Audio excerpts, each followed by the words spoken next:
ನಮಸ್ಕಾರ ಜಿ ಸಂವಾದ ವಿಶೇಷ ಚರ್ಚಾ ಕಾರ್ಯಕ್ರಮಕ್ಕೆ ಸ್ವಾಗತ. ನಾನು ಸಂಪತ್ ಭಂಡಾರು. ರಾಜ್ಯ ಕಾಂಗ್ರೆಸ್ನಲ್ಲಿ ಒಂದಷ್ಟು ರಾಜಕೀಯ ಬೆಳವಣಿಗೆಗಳಾಗ್ತಾ ಇದೆ. ಇಷ್ಟು ದಿವಸ ಪವರ್ ಶೇರಿಂಗ್ ಹಾಗೆಯೇ ಸೆಪ್ಟೆಂಬರ್ ಕ್ರಾಂತಿ ವಿಚಾರ ದೊಡ್ಡ ಮಟ್ಟದಲ್ಲಿ ಸದ್ದು ಮಾಡ್ತು. ಮೊನ್ನೆ ತಾನೇ ರಣದೀಪ್ ಸಿಂಗ್ ಸುರ್ಜೇವಾಲಾ ಬಂದು ಸಾಲು ಮೀಟಿಂಗ್ಗಳನ್ನು ನಡೆಸಿ ಹೋಗಿದ್ದಾರೆ. ಈಗ ಮುಖ್ಯಮಂತ್ರಿಗಳ ಸರದಿ ಜಿಲ್ಲಾವಾರು ಶಾಸಕರ ಸಭೆಯನ್ನು ಮುಖ್ಯಮಂತ್ರಿ ಸಿದ್ದರಾಮಯ್ಯನವರು ಆರಂಭಿಸಿದ್ದಾರೆ. ಪ್ರತಿಯೊಂದು ಜಿಲ್ಲೆಯಲ್ಲಿ ಬರುವಂಥ ವಿಧಾನಸಭಾ ಕ್ಷೇತ್ರಗಳಲ್ಲಿ ಯಾರೆಲ್ಲ ಕಾಂಗ್ರೆಸ್ ಶಾಸಕರಿದ್ದಾರೆ ಅವರ ಕುಂದು ಕೊರತೆಗಳೇನು ಇದನ್ನು ಆಲಿಸುವಂಥ ಕೆಲಸವನ್ನು ಮುಖ್ಯಮಂತ್ರಿಗಳು ಮಾಡ್ತಾರೆ. ಆದರೆ ಇಲ್ಲಿ ಸಮಸ್ಯೆ ಏನು ಅಂತ ಹೇಳಿದ್ರೆ, ಈ ಸಭೆಗೆ DCM DK ಶಿವಕುಮಾರ್ ಅವರನ್ನ ಆಹ್ವಾನ ಮಾಡಿಲ್ಲ ಎನ್ನುವಂಥ ವಿಚಾರ ಈಗ ದೊಡ್ಡ ಮಟ್ಟದಲ್ಲಿ ಚರ್ಚೆಗೆ ಕಾರಣವಾಗಿದೆ. ಇದೇ ವಿಚಾರದ ಕುರಿತು ನಾವು ನಿಮಗೆ ಮಾಹಿತಿಯನ್ನು ಕೊಡ್ತಾ ಹೋಗ್ತೀವಿ. ಇದೇ ನಮ್ಮ ಚರ್ಚಾ ವಿಷಯ, ಚುರುಕಾದ CM DCM ತಂಡ.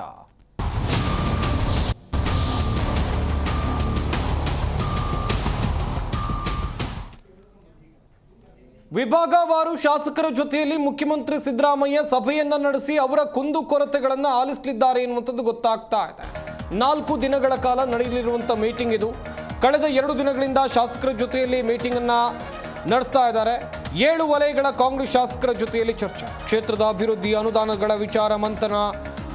ಆದರೆ ಇಲ್ಲಿ ಒಂದು ವಿಚಾರ ಅಂತ ಹೇಳಿದ್ರೆ, DCM DK ಶಿವಕುಮಾರ್ ಅವರನ್ನ ಹೊರಗಿಟ್ಟು CM ಸಿದ್ದರಾಮಯ್ಯ ಸಭೆಯನ್ನ ಮಾಡ್ತಾ ಇರೋದು ಯಾಕೆ? ದೊಡ್ಡ ಮಟ್ಟದ ಪ್ರಶ್ನೆ ಇದು. ಹಾಗೇನೇ DCM ಹಣಿಯೋಕೆ CM ತಂತ್ರ ಅಂತೇಳಿ ಒಂದಷ್ಟು ಜನ ಕಿಡಿಕಾರ್ತಾ ಇದ್ದಾರೆ. ಅಭಿಪ್ರಾಯಗಳು ನಾನಾ ರೀತಿಯಲ್ಲಿ ವ್ಯಕ್ತವಾಗ್ತಾ ಇದೆ. ಆಪ್ತರಿಗೆ 50 ಕೋಟಿಗೂ ಹೆಚ್ಚು ಅನುದಾನವನ್ನು ಕೊಡ್ತಾರಾ? ಹಾಗಾದ್ರೆ ಮೊನ್ನೆ ತಾನೇ ಅನುದಾನ ಬಿಡುಗಡೆ ಆಯಿತು. ರಣದೀಪ್ ಸಿಂಗ್ ಸುರ್ಜೇವಾಲಾ ಬಂದು ಮೀಟಿಂಗ್ ಅನ್ನು ನಡೆಸಿ ದೆಹಲಿಗೆ ಹೋದ ನಂತರದಲ್ಲಿ ಅನುದಾನ ಬಿಡುಗಡೆಯಾಗಿದ್ದು ಅದು ಒಂದು ರೀತಿಯಲ್ಲಿ ಚರ್ಚೆಯನ್ನು ಹುಟ್ಟಾಕಿತ್ತು. ಯಾಕೆ ಈ ಸಂದರ್ಭದಲ್ಲಿ ಅನುದಾನವನ್ನು ಬಿಡುಗಡೆ ಮಾಡಬೇಕು? ನಿಮ್ಮ ಹೈಕಮಾಂಡ್ ಹೇಳಿದರೆ ಮಾತ್ರ ಅನುದಾನ ಬಿಡುಗಡೆ ಆಗೋದಾ ಅಂತ. ಅದಾದ ಮೇಲೆ ಈಗ ಮುಖ್ಯಮಂತ್ರಿಗಳು ನಡೆಸ್ತಾ ಇರುವಂಥ ಸಭೆ ಇದೆಯಲ್ಲ, ಇದು ಕೂಡ ಚರ್ಚೆಗೆ ಕಾರಣವಾಗ್ತಾ. ಯಾಕೆ DCM DK ಶಿವಕುಮಾರ್ ಅವರನ್ನ ಹೊರಗಿಟ್ರು? ಹಾಗೇನೇ DCM DK ಶಿವಕುಮಾರ್ ಅವರನ್ನ ಪ್ರಶ್ನೆ ಮಾಡಿದಂಥ ಸಂದರ್ಭದಲ್ಲಿ ಅವ್ರೇನು ಹೇಳ್ತಾರೆ ಅಂತ ಹೇಳಿದ್ರೆ, ಮುಖ್ಯಮಂತ್ರಿ ಸಿದ್ದರಾಮಯ್ಯನವರು CLP ನಾಯಕ, ಸರ್ಕಾರದ ವಿಚಾರ ಬಂದಾಗ ಶಾಸಕರ ಜೊತೆಯಲ್ಲಿ ಸಭೆಯನ್ನ ಮಾಡುವಂತ ಹಕ್ಕು ಅವರಿಗಿದೆ, ಅವರೇ ಆ ಸಭೆಯನ್ನ ಮಾಡುವಂಥದ್ದು ಸೂಕ್ತ ಅಂತ.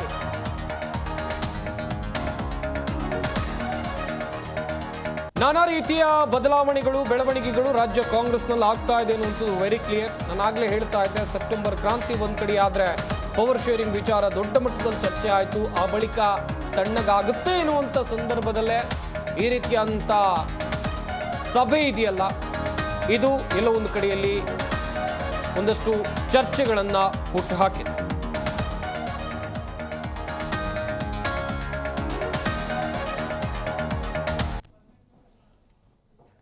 ಹಾಗೆಯೇ ಇದೇ ವಿಚಾರಕ್ಕೆ ಸಂಬಂಧಿಸಿದಂತೆ ಗೃಹ ಸಚಿವರಾಗಿರುವಂತಹ ಡಾಕ್ಟರ್ G ಪರಮೇಶ್ವರ್, ಇನ್ನೊಂದು ಕಡೆಯಲ್ಲಿ ವಿರೋಧ ಪಕ್ಷದ ನಾಯಕರಾಗಿರುವಂತಹ R ಅಶೋಕ್ ಮಾತನಾಡಿದ್ದಾರೆ. ಅವ್ರು ಏನು ಹೇಳಿದ್ದಾರೆ ಬನ್ನಿ ನೋಡೋಣ. ಎಲ್ಲ ಮಾಡ್ತಾರೆ, ಅವರಿಗೆ ಅವ್ರದ್ದು ಉದ್ದೇಶನೇ ಬೇರೆ ಇರುತ್ತೆ. ಪಕ್ಷ ಸಂಘಟನೆಗೆ ಯಾವಾಗ ಬೇಕಾದ್ರೂ ಕರೀತಾರೆ ಅಧ್ಯಕ್ಷರು. ಈಗ ನಾನಿರುವಾಗ ಅವಾಗಲೂ ಸರ್ಕಾರ ಇತ್ತು. 13ರಿಂದ 18ರಲ್ಲಿ ನಾನು ಅಧ್ಯಕ್ಷನಿದ್ದಾಗ ಅವಾಗಲೂ ನಮ್ಮ ಸರ್ಕಾರನೇ ಇತ್ತಲ್ಲ, ಮುಖ್ಯಮಂತ್ರಿಗಳು ಇವರೇ ಇದ್ರಲ್ಲ, ಸಿದ್ದರಾಮಯ್ಯನವರು. ಅನೇಕ ಸಂದರ್ಭದಲ್ಲಿ ಸಿದ್ದರಾಮಯ್ಯನವ್ರನ್ನ ಮುಖ್ಯಮಂತ್ರಿಗಳನ್ನ ಬಿಟ್ಟೆ ನಾನು ಸಭೆ ಕರೀತಾ ಇದ್ದೆ. ಅದರಲ್ಲಿ ಏನು ತಪ್ಪು ಅಂತ ನಾನು ಅನ್ಕೊಳ್ಳೋದಿಲ್ಲ. ಯಾಕೆಂದ್ರೆ ನಮ್ಮ ಪಕ್ಷ ಸಂಘಟನೆಗೆ ಬೇರೆನೆ ಅಪ್ರೋಚ್ ಇರುತ್ತೆ, ಅದನ್ನ ತಪ್ಪು ಅರ್ಥೈಸ್ಕೊಳ್ಬಾರ್ದು. ಇಲ್ಲ, ಅವ್ರಿಗೆ ಅನೇಕ ಸಭೆಗಳನ್ನ ಮಾಡ್ತಾ ಇದ್ದಾರಲ್ಲ, ಕಂಟಿನ್ಯೂಸ್ ಆಗಿ ಬೆಂಗಳೂರಿನವ್ರನ್ನೇ ಕರೀತಾರೆ. ಈಗ ಗ್ರೇಟರ್ ಬ್ಯಾಂಗ್ಳೂರ್ ಮಾಡುವಾಗ ಬೆಂಗಳೂರಿನವ್ರನ್ನೇ ಕರೆದ್ರು. ಆವಾಗ ನಾವು ತುಮಕೂರಿನವರು ನಮ್ಮನ್ನೇ ಕರೆದಿಲ್ಲ ಅಂದ್ರೆ ಅದು ಆ ರೀತಿ ಆಗೋದಿಲ್ಲ. ಯಾವ ಸಂದರ್ಭಕ್ಕೆ ಯಾರನ್ನ ಕರೆದು ಮಾತಾಡಬೇಕು ಅದು ಮುಖ್ಯಮಂತ್ರಿಗಳಿಗೆ ಗೊತ್ತಿದೆ, ಆ ರೀತಿ ಮಾಡ್ತಾರೆ. ನೋಡಿ, ಕಾಂಗ್ರೆಸ್ ಈಗಾಗಲೇ ಅಕ್ಟೋಬರಲ್ಲಿ ಬೆಂಕಿ ಅಂಟ್ಕೊಳ್ಳೋದು ಗ್ಯಾರಂಟಿ ನಿಜ. ಈಗಾಗಲೇ ಮಂತ್ರಿಗಳೆಲ್ಲ ಹೇಳಿದ್ದಾರೆ ಪ್ರಳಯ ಆಗುತ್ತೆ ಅಂತ. ಮೊನ್ನೆ ಸುರ್ಜೇವಾಲಾ ಬಂದು ಅವರು ಸಪ್ರೇಟ್ ಮೀಟಿಂಗು, ಈಗ ಸಿದ್ದರಾಮಯ್ಯನವರು ಅವರು ಸಪ್ರೇಟ್ ಮೀಟಿಂಗು, ಆಮೇಲೆ DK ಶಿವಕುಮಾರ್ ಅವರು ಸಪ್ರೇಟ್ ಮೀಟಿಂಗು. ಅಂದರೆ ಈಗಲಿಂದನೇ DK ಶಿವಕುಮಾರ್ಗೆ ಬುದ್ಧಿ ಕಲಿಸ್ಬೇಕು, DK ಶಿವಕುಮಾರ್ಗೆ ಸರಿದಾರಿಗೆ ತರಬೇಕು. ನನ್ನ ಅಧಿಕಾರದ ಪವರ್ ಏನು, ಮುಖ್ಯಮಂತ್ರಿ ಪವರ್ ಏನು ಅನ್ನೋದನ್ನು ತೋರಿಸ್ಬೇಕು ಅಂತೇಳಿ ಸಿದ್ದರಾಮಯ್ಯರವರು ಆಡ್ತಾ ಇರೋವಂಥ ನಾಟಕ ಇದು. ಇಷ್ಟು ದಿನ ಎಲ್ಲ ಸಭೆಗೂ ಡಿ ಕೆ ಶಿವಕುಮಾರ್ ಅವ್ರನ್ನ ಕರೆದಿದ್ದಾರೆ, ಎಲ್ಲ ಸಭೆಗೂ ಕರೆದಿದ್ದಾರೆ, ಎಲ್ಲ ಮೀಟಿಂಗೂ ಕರೆದಿದ್ದಾರೆ. ಈಗ MLAಗಳ ಮೀಟಿಂಗ್ಗೆ ಕರಿತಾ ಇಲ್ಲ.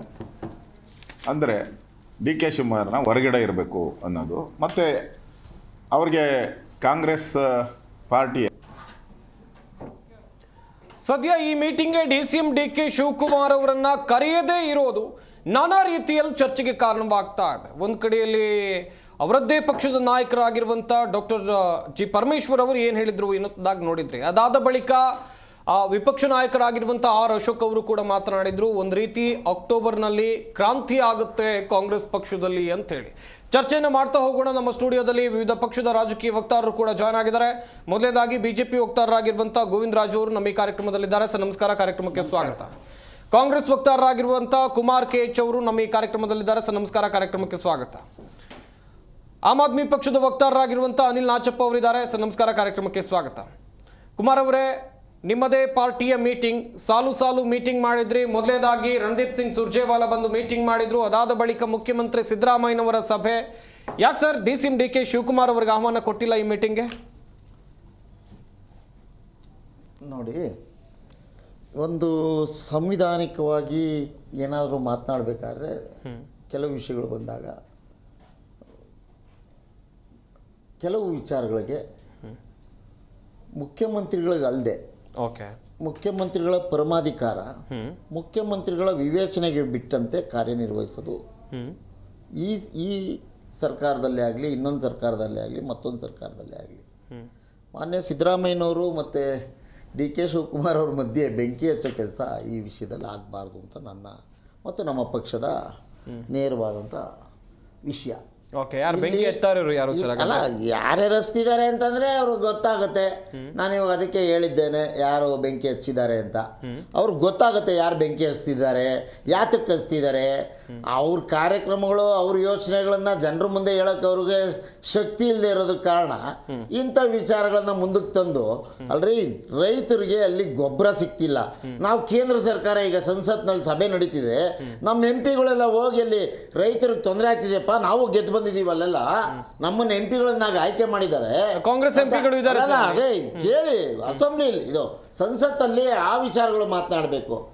ಕರ್ನಾಟಕ ರಾಜ್ಯದಲ್ಲಿ ಮಾನ್ಯ ಮುಖ್ಯಮಂತ್ರಿಗಳು ಏನೇನು ಕಾರ್ಯಕ್ರಮಗಳಾಗಬೇಕು, 2 ವರ್ಷ ಆಗಿದೆ ನಮ್ಮ ಸರ್ಕಾರ ಅಧಿಕಾರಕ್ಕೆ ಬಂದು. ಈಗ ಹೊಸ ಬಡ್ಜೆಟ್ ಆಗಿದೆ. ಈಗ ತಮ್ಮ ಕ್ಷೇತ್ರಗಳಿಗೆ ಕಾರ್ಯಯೋಜನೆಗಳು ಏನೇನು, ಅಲ್ಲಿ ಏನೇನಾಗ್ತಿದೆ, ಏನೇನಾಗಿಲ್ಲ. ಮುಂಬರುವ ಇನ್ನೊಂದು 2-3 ತಿಂಗಳಿನಲ್ಲಿ ಜಿಲ್ಲಾ ಪಂಚಾಯಿತಿ ಮತ್ತು ತಾಲೂಕ್ ಪಂಚಾಯಿತಿ ಚುನಾವಣೆಗಳು ಬರ್ತಾ ಇದೆ, ಸ್ಥಳೀಯ ನಗರ ಪಾಲಿಕೆಗಳ ಚುನಾವಣೆ ಬರ್ತಾ ಇದೆ. ನಮ್ಮ ಪಕ್ಷದಿಂದ ನಾವೇನೇನು ಹೇಳಿದ್ವಿ ಕಾರ್ಯಕ್ರಮಗಳು ನಮ್ಮ ಪ್ರಣಾಳಿಕೆಯಲ್ಲಿ, ಅದು ಚಾಚು ತಪ್ಪದೆ ಅಲ್ಲಿ ಅನುಷ್ಠಾನಗೊಳ್ತಾ ಇದೆಯಾ ಅಥವಾ ಇನ್ನೇನಾದ್ರು ಕೊರತೆಗಳಿದೆಯಾ, ಆ ಕೊರತೆನ ಸರಿಪಡಿಸೋದು ಯಾಕೆ ಅಂತ ಮಾನ್ಯ ಮುಖ್ಯಮಂತ್ರಿಗಳು ಸಭೆ ಕರೆದ್ರೆ ಅದ್ರಲ್ಲಿ ಮೊಸರಲ್ಲಿ ಕಲ್ಲುಡುಕೋ ಕೆಲಸ ಯಾಕಪ್ಪ? ಏನಿದೆ ಅದರಲ್ಲಿ? ನಮ್ಮ ಪಕ್ಷ ಸಂಘಟನೆ ವಿಷಯ ಬಂದಾಗ ನಮ್ಮ ಪಕ್ಷದ ಅಧ್ಯಕ್ಷರು DK ಶಿವಕುಮಾರ್ ಸಾಹೇಬ್ರು ಅವ್ರದೇ ಎಲ್ಲ ಅಂತಿಮ ತೀರ್ಮಾನ. ಕೇಂದ್ರದಿಂದ ಏನು ನಮ್ಗೆ ಹೈಕಮಾಂಡ್ ಹೇಳಿರುತ್ತೆ ರಾಜ್ಯ ಸಂಘಟನೆ ವಿಷಯದಲ್ಲಿ, ಆಗ್ಲೂ ಕೂಡ ನಮ್ಮ ಪಕ್ಷದ ಆಯಾ ಕ್ಷೇತ್ರಗಳಲ್ಲಿ ಏನ್ ಗೆದ್ದಿದ್ದಾರೆ ಶಾಸಕರುಗಳು, ಮತ್ತೆಲ್ಲ ನಾವು ಸೋತಿದ್ದೇವೆ, ಅಲ್ಲೂ ಕೂಡ ಸಂಘಟನೆ ಮಾಡೋ ಕೆಲಸಕ್ಕೆ, ಚರ್ಚೆ ಮಾಡೋಕೆ ಪೂರ್ಣ ಪ್ರಮಾಣದ ಅಧಿಕಾರ ನಮ್ಮ ಅಧ್ಯಕ್ಷರಿಗಿದೆ. ಮತ್ತೆ ಪೂರ್ಣ ಪ್ರಮಾಣದ ಶಾಸಕರನ್ನ ಸರ್ಕಾರದ ವಿಷಯದಲ್ಲಿ 138 ಜನರ ಶಾಸಕರನ್ನ ಕರೆದು ಅಥವಾ 224 ಜನ ಶಾಸಕರನ್ನ ಕರೆದು ಸಭೆ ಮಾಡೋದಕ್ಕೆ ಪೂರ್ಣ ಪ್ರಮಾಣದ ಅಧಿಕಾರ ಇರೋದು ಮಾನ್ಯ ಮುಖ್ಯಮಂತ್ರಿಗಳಿಗೆ. ಇದರಲ್ಲಿ ತಪ್ಪೇನಿದೆಯಪ್ಪ? ಆಕೆ ಯಡಿಯೂರಪ್ಪನವ್ರು ಏನೇನು ಮಾಡಿದ್ರು ಅದನ್ನ ಹೇಳ್ಬೇಕಾ? ಅವ್ರೆ, ನೀವು ಮಂತ್ರಿ ಆಗಿದ್ರಿ, ನೀವೇನೇನ್ ಮಾಡಿದ್ರಿ ಅನ್ನೋದನ್ನೆಲ್ಲ ಹೇಳ್ಬೇಕಾ? ಜನಾರ್ದನ್ ರೆಡ್ಡಿ ಅವ್ರು ಏನೇನ್ ಮಾಡಿದ್ರು ಅಂತ ಹೇಳೋಣ, ಶ್ರೀರಾಮುಲು ಅವ್ರು ಏನೇನ್ ಮಾಡಿದ್ರು ಹೇಳೋಣ, ಹೇಳ್ಬೇಕು ಅದನ್ನು ಹೇಳ್ತೀನಿ ಬೇಕಾದ್ರೆ. ಇಲಾಖೆ 2 ಇಲಾಖೆಗಳು ಸಚಿವರಾಗಿದ್ರಿ, ಅದ್ರ ಬಗ್ಗೆ ಹೇಳೋಣ. ಕುಮಾರ್ ಅವರೇ ಸಾರಿ ಮುಖ್ಯಮಂತ್ರಿಗಳ ಜೊತೆ ನಿಮ್ಮ ಅಧ್ಯಕ್ಷರನ್ನು ಕೂರಿಸ್ಕೊಂಡು ಮೀಟಿಂಗ್ ಮಾಡಿದ್ರಿ. ಕೇಶವ್ ಕೃಪಾದವರು ನಾಗ್ಪುರದವ್ರು ಯಾಕೆ ಬಂದು ಕೂತ್ಕೊತಿದ್ರು? ಗೋವಿಂದರಾಜ್ ಅವರೇ ಗಮನಿಸ್ತಾ ಇದ್ದೀರಿ, ಶಾಸಕರನ್ನ ಒಂದ್ ನಿಮಿಷ ಇರಿ ಸರ್, ಅದರಲ್ಲೇ ತಪ್ಪಿದೆ ಸರ್. ಗೋವಿಂದರಾಜ್ ಅವರೇ ಗಮನಿಸ್ತಾ ಇದ್ದೀರಿ, ಒಂದ್ ಕಡೆಯಲ್ಲಿ ಮೀಟಿಂಗ್ಗಳ ಮೇಲೆ ಮೀಟಿಂಗ್ ಆಗ್ತಾ ಇದೆ ಕಾಂಗ್ರೆಸ್ ಪಾಳೆಯದಲ್ಲಿ, ನಿಮ್ಮ ಪಕ್ಷದವರು ಟೀಕೆ ಮಾಡ್ತಾ ಇದ್ದಾರೆ, ಅಕ್ಟೋಬರ್ನಲ್ಲಿ ಒಂದು ಕ್ರಾಂತಿ ಆಗುತ್ತೆ, ಅದಕ್ಕೋಸ್ಕರ DCM DK ಶಿವಕುಮಾರ್ ಅವರನ್ನ ಮೀಟಿಂಗ್ ಕರೆದಿಲ್ಲ ಅಂತೇಳಿ. ಏನ್ ಹೇಳ್ತೀರಾ ಈ ವಿಚಾರವಾಗಿ ಅಂತ? ಸರ್, ಅಕ್ಟೋಬರಲ್ಲಿ ಕ್ರಾಂತಿ ಆಗುತ್ತೆ, ಸುನಾಮಿ ಬರುತ್ತೆ ಅಂತ ಹೇಳ್ತಾ ಇರ್ತಕ್ಕಂಥದ್ದೆಲ್ಲ ವಿರೋಧ ಪಕ್ಷದ ನಾಯಕರುಗಳಲ್ಲ. ಹೇಳಿರ್ತಕ್ಕಂಥದ್ದೆಲ್ಲ ಕಾಂಗ್ರೆಸ್ಸಿನ ಪ್ರಭಾವಿ ಶಾಸಕರುಗಳೇ. ಬರ್ತಕ್ಕಂಥ ಮುಂದಿನ ದಿನದಲ್ಲಿ ಯಾವ ರೀತಿ ಬೇಕಾದ್ರೂ ಬಾಂಬ್ ಬ್ಲಾಸ್ಟ್ ಆಗ್ಬೋದು ಅಂತ ವಿಚಾರನ ಚರ್ಚೆಗೆ ಇಡ್ತಾ ಇರ್ತಕ್ಕಂಥದ್ದು ಅವ್ರ ಶಾಸಕರು. ಪ್ರತಿ 3 ತಿಂಗಳಿಗೊಮ್ಮೆ ವಿಚಾರನ ಚರ್ಚೆ ಮಾಡ್ಕೊಂಡು ಸಭೆಗಳು ಮಾಡ್ಕೊಂಡು ಇವತ್ತು ಜನರಲ್ಲಿ ಗೊಂದಲ ಮೂಡಿಸ್ತಾ ಇರ್ತಕ್ಕಂಥದ್ದು ನೋಡ್ತಾ ಇದ್ರೆ, ಇದೆಲ್ಲ ಒಂದ್ ಕಡೆ ನಾವು ನೋಡ್ತಾ ಇದ್ವಿ ಹಿಂದೆ ತೊಗಲುಗೊಂಬೆ ನಾಟಕ ಅಂತ. ಅಂದ್ರೆ ಪರದೆ ಮೇಲೆಲ್ಲ ಒಂದ್ ಕಡೆ ಚಿತ್ರಗಳು ಮಾತ್ರ ಕಾಣೋದು, ಹಿಂದೆ ಆಟ ಆಡ್ಸೋರೆ ಬೇರೆ ಇರ್ತಾ ಇದ್ರು. ಆ ರೀತಿಯ ಇವತ್ತು ನೋಡೋ ಪರಿಸ್ಥಿತಿ ಕರ್ನಾಟಕ ಕಾಂಗ್ರೆಸ್ ಸರ್ಕಾರ ಇವತ್ತು ನಡೀತಾ ಇದೆ. ಯಾಕೆಂದ್ರೆ ಕಳೆದ 3 ತಿಂಗಳಲ್ಲಿ 3 ಬಾರಿ ಶಾಸಕರ ಸಭೆಗಳಾಗುತ್ತೆ ಅಂತಂದ್ರೆ ಇದಕ್ಕೆ ಕಾರಣಕರ್ತರು ಯಾರು? ಇವ್ರು ಹೇಳ್ತಾ ಇದ್ರು ಬೆಂಕಿ ಹಚ್ಚಕ್ಕೆ ವಿರೋಧ ಪಕ್ಷದವ್ರು ಕಾಯ್ತಾ ಕೂತಿದ್ದಾರೆ ಅಂತ. ಸ್ವಾಮಿ, ನಾವು ಬೆಂಕಿ ಹಚ್ಚಕ್ಕ ನಮ್ಗೇನ್ ಬೇಕಾಗಿಲ್ಲ, ನಿಮ್ಮಲ್ಲಿ ಪೆಟ್ರೋಲ್ ಇಟ್ಕೊಂಡು ಆಲ್ರೆಡಿ ಬೆಂಕಿ ಎಲ್ಲಿಂದ ಬರ್ಬೋದು ಅಂತ ಹೇಳ್ಬಿಟ್ಟು ಇಟ್ಕೊಂಡ್ ಕೂತಿದ್ದಾರೆ. ಯಾವ ಬೇಕಾದ್ರೂ ಹಚ್ಕೊಂಡು ಅದಾಗೆ ಸುಡಬಹುದು, ನಮಗ್ ಗೊತ್ತಿಲ್ಲ ಅದು, ನೀವ್ ಹೇಳ್ಬೇಕು. ಆದ್ರೆ ನಿಮ್ಮಲ್ಲಿ ಏನೋ ನಡೀತಾ ಇದೆ ಅಂತ ಹೇಳ್ಬಿಟ್ಟು ನಿಮ್ಮ ಹೈಕಮಾಂಡ್ ಬರ್ತಾರೆ, ಕಳೆದ ತಿಂಗಳು ಸರಣಿ ಸಭೆಗಳನ್ನ ಮಾಡ್ತಾರೆ. ಎಲ್ಲ ಒಂದ್ ಕಡೆ ನಿರಂತರವಾಗಿ ನಿಮ್ಮ ಸಮಸ್ಯೆಗಳು ಏನು ಕೇಳೋ ವಿಚಾರದಲ್ಲಿ ಅಲ್ಲಿ DCM ಕೂರಿಸ್ಕೊಳ್ಳೋದಿಲ್ಲ, CM ಕೂರಿಸ್ಕೊಳ್ಳೋದಿಲ್ಲ. ಎಲ್ಲ ಒಂದ್ ಕಡೆ ನೇರವಾಗಿ ಅವ್ರದೇ ಹೈಕಮಾಂಡ್ ಬಂದು ನೇರವಾಗಿ ಶಾಸಕರು ಸಭೆಗಳು ಮಾಡ್ತಾರೆ. ಆದ್ರೆ ಇಲ್ಲಿ ಮುಖ್ಯಮಂತ್ರಿಗಳು ಎಲ್ಲ ಒಂದ್ ಕಡೆ ಕಳೆದ 10 ದಿನ ಹಿಂದೆ ನಾನೆಲ್ಲ ಶಾಸಕರಿಗೆ 50 ಕೋಟಿ ಕೊಡ್ತೀನಿ ಅಂತಂದ್ರು. 50 ಕೋಟಿ ಕೊಟ್ಟಾದ್ಮೇಲೆ ಸಮಸ್ಯೆ ಏನಿದೆ ಹಾಗಾದ್ರೆ?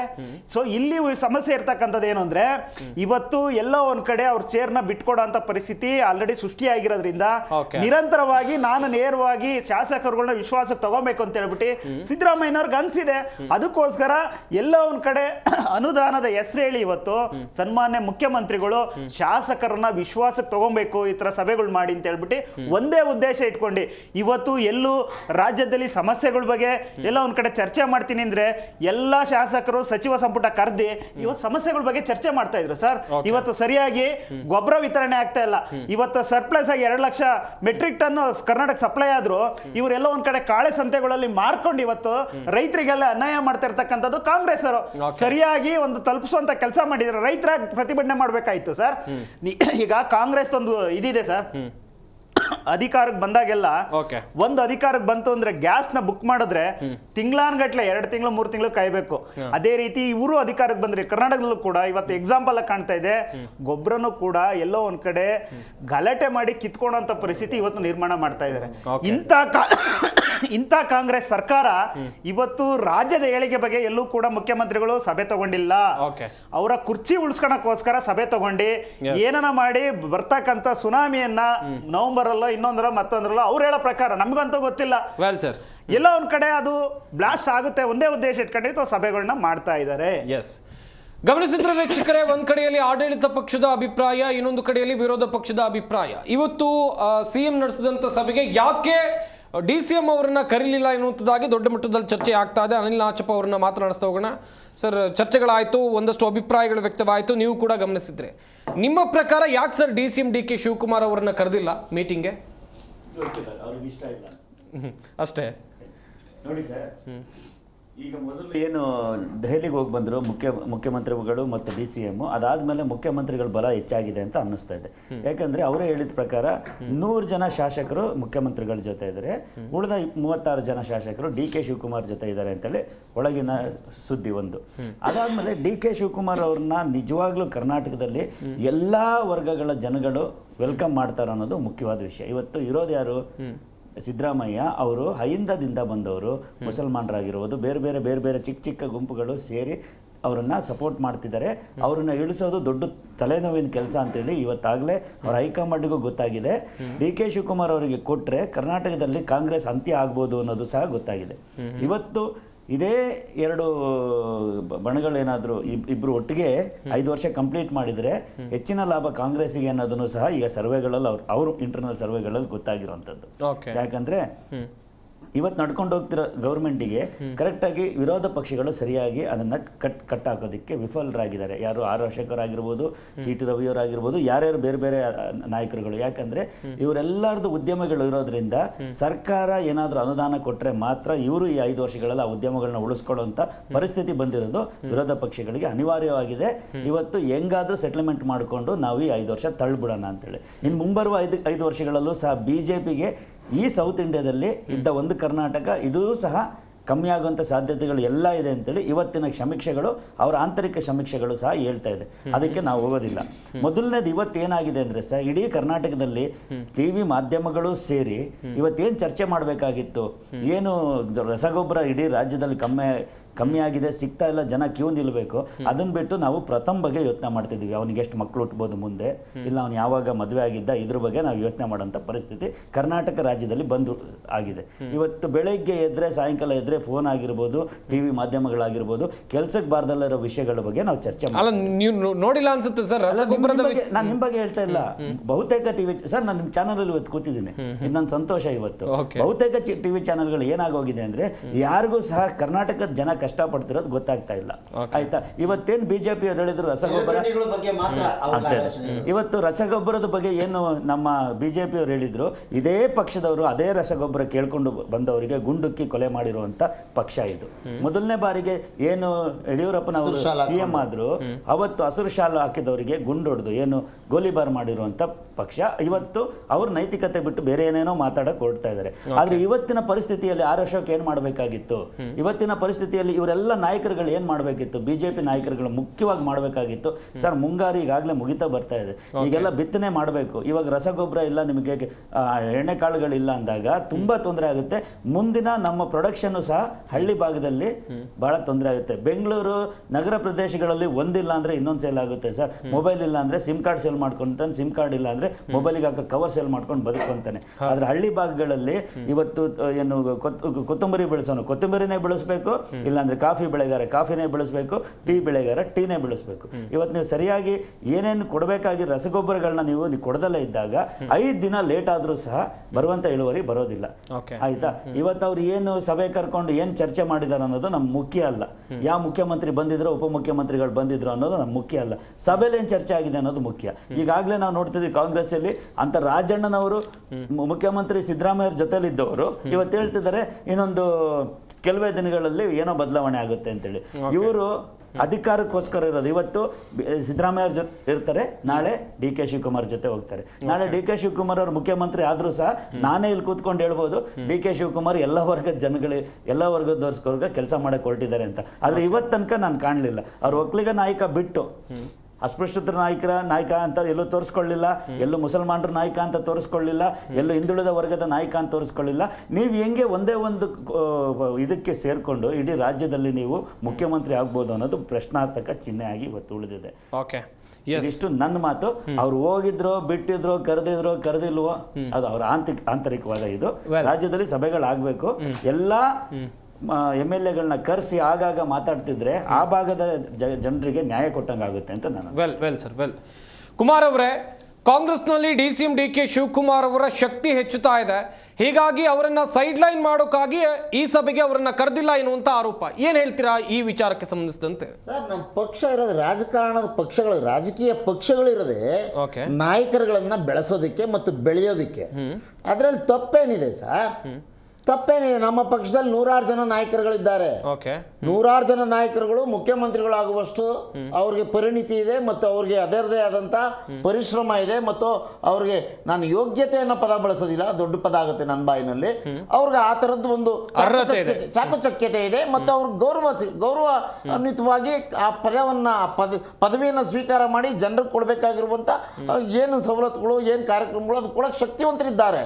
ತಪ್ಪೇನಿದೆ? ಯಾವುದೇ ರಾಜಕೀಯ ಪಕ್ಷದಲ್ಲಿ ಮರಕ್ಕಿಂತ ಮರ ದೊಡ್ಡದಿರೋದು ಸುಳ್ಳಿದ್ಯಾಗಿದ್ರೆ, ಮರಕ್ಕಿಂತ ಮರ ದೊಡ್ಡದಿದ್ರೆ ತಾನೇ ಒಳ್ಳೇದು, ಯಾವಾಗಲೂ ಒಳ್ಳೇದು ತಾನೇ. ಆದರೆ ನೋಡಿ, ನಮ್ಮ ಪಕ್ಷದಲ್ಲಿ ಈಗ ಯಾವುದೇ ಹುದ್ದೆ ಖಾಲಿಯಲ್ಲಿಲ್ಲ. ಈಗಾಗಲೇ ನಮ್ಮ ಪಕ್ಷದಲ್ಲಿ ಮುಖ್ಯಮಂತ್ರಿ ಮತ್ತು ಉಪಮುಖ್ಯಮಂತ್ರಿ ಮತ್ತು ಮಂತ್ರಿಗಳು ಇದ್ದಾರೆ, ಕೆಲಸ ನಿರ್ವಹಿಸ್ತಾ ಇದ್ದಾರೆ. ಜನರಿಗೆ ಏನೇನು ನಾವು ಚುನಾವಣೆ ಸಂದರ್ಭದಲ್ಲಿ ಹೇಳಿದ್ವೋ ಆ ಪೂರ್ಣ ಪ್ರಮಾಣದ ಭರವಸೆಗಳನ್ನು ಈಡೇರಿಸೋದಕ್ಕೆ ಕಾರ್ಯಕ್ರಮಗಳನ್ನು ಅನುಷ್ಠಾನ ಮಾಡುತ್ತಾ ನಮ್ಮ ಚಿತ್ತ ಇರೋದು ನಮ್ಮ ಕಾಂಗ್ರೆಸ್ ಪಕ್ಷ ಮತ್ತು ಕರ್ನಾಟಕ ಸರ್ಕಾರದ್ದು. ಮಾನ್ಯ ಮುಖ್ಯಮಂತ್ರಿಗಳು ಸಿದ್ದರಾಮಯ್ಯ ಸಾಹೇಬರು ಮತ್ತು DK ಶಿವಕುಮಾರ್ ಅವರು ಇಬ್ಬರು ಚಿತ್ತ ಇರೋದು, ನಾವು ಏನು ಜನತೆಗೆ ಅವತ್ತು ವೇದಿಕೆಯಲ್ಲಿ ನಿಂತು ಹೇಳಿದ್ದೇವೆ, ಎಲ್ಲಿ ಏನು ಕಾರ್ಯಕ್ರಮ ಕೊಡ್ತೀವಿ ಅಂತ ಹೇಳಿದ್ದೇವೆ ಆ ಕಾರ್ಯಕ್ರಮ ಕೊಡಬೇಕು ಮತ್ತು ಅದನ್ನು ಬಿಟ್ಟು ಕೂಡ ಹೊಸ ಯೋಜನೆಗಳನ್ನು ಕರ್ನಾಟಕಕ್ಕೆ ನಾವು ಇಂಪ್ಲಿಮೆಂಟ್ ಮಾಡಬೇಕು ಅನ್ನೋ ಆಲೋಚನೆಯಲ್ಲಿ ಇದ್ದೇವೆ ಹೊರತು ದಿನ ಬೆಳಗಾದ್ರೆ ಇದೇನು ಸರ್ ಇದು?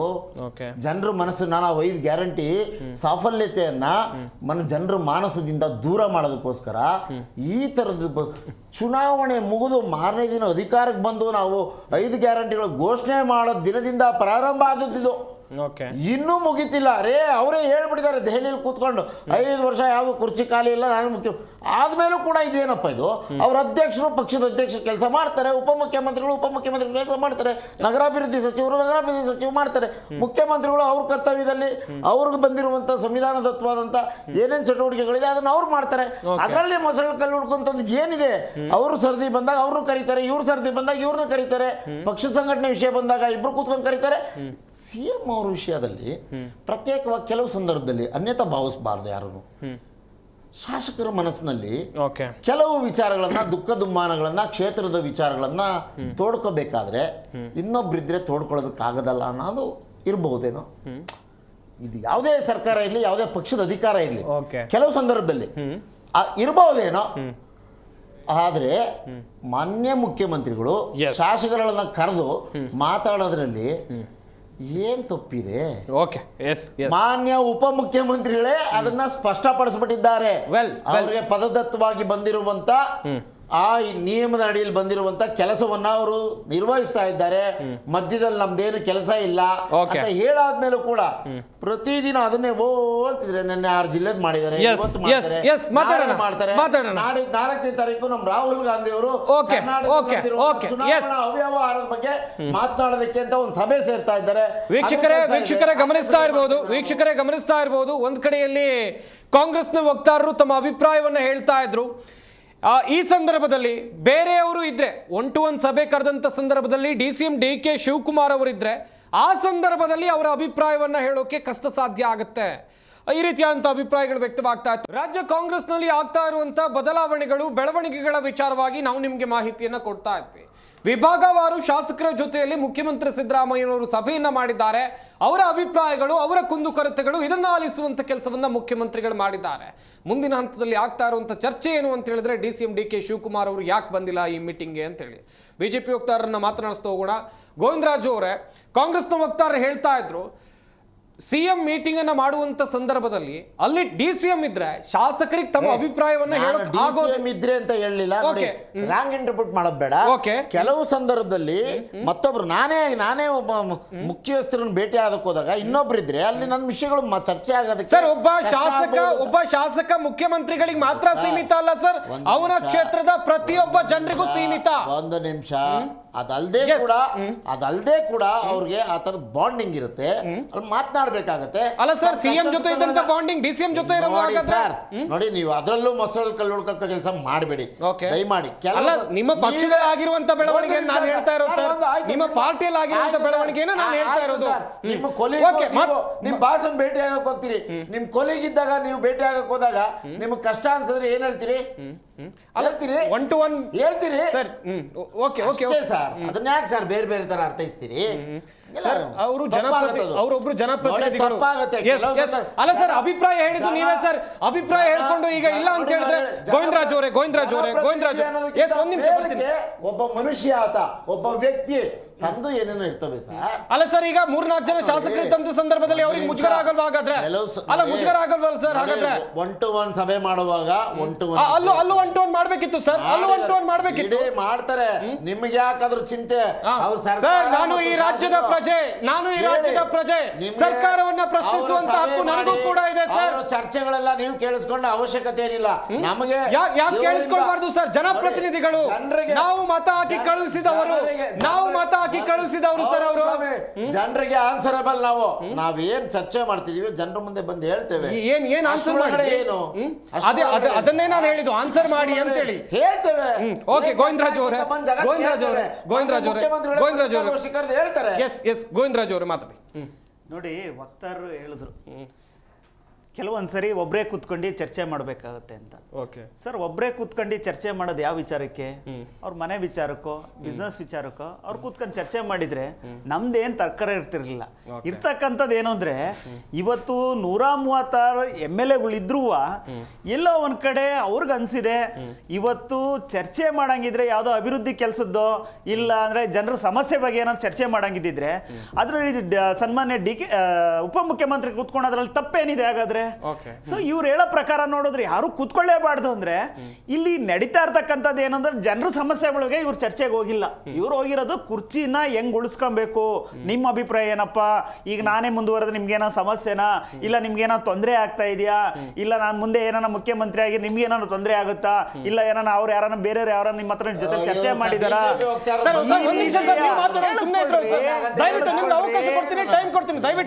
ದಯವಿಟ್ಟು ಕೇಳಿಸ್ಕೊಬೇಕು. ಯಾಕೆಂದ್ರೆ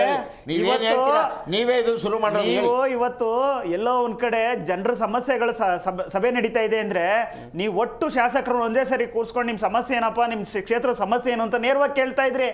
ನೀವು ಕೇಳ್ತಾ ಇರೋದು ಸಿಂಗಲ್ ಇದ್ರಲ್ಲಿ ರೂಮ್ ನಲ್ಲಿ ಎಲ್ಲರನ್ನು ಒಬ್ಬೊಬ್ಬರನ್ನೇ ಕರ್ಸಿ ಮಾತಾಡ್ತಾ ಇದ್ದೀರಾ ಅಂದ್ರೆ ನಿಮ್ಮ ವಿಚಾರ ಇವತ್ತು ರಾಜ್ಯದ ಸಮಸ್ಯೆ ಬಗ್ಗೆ ಅಲ್ಲ.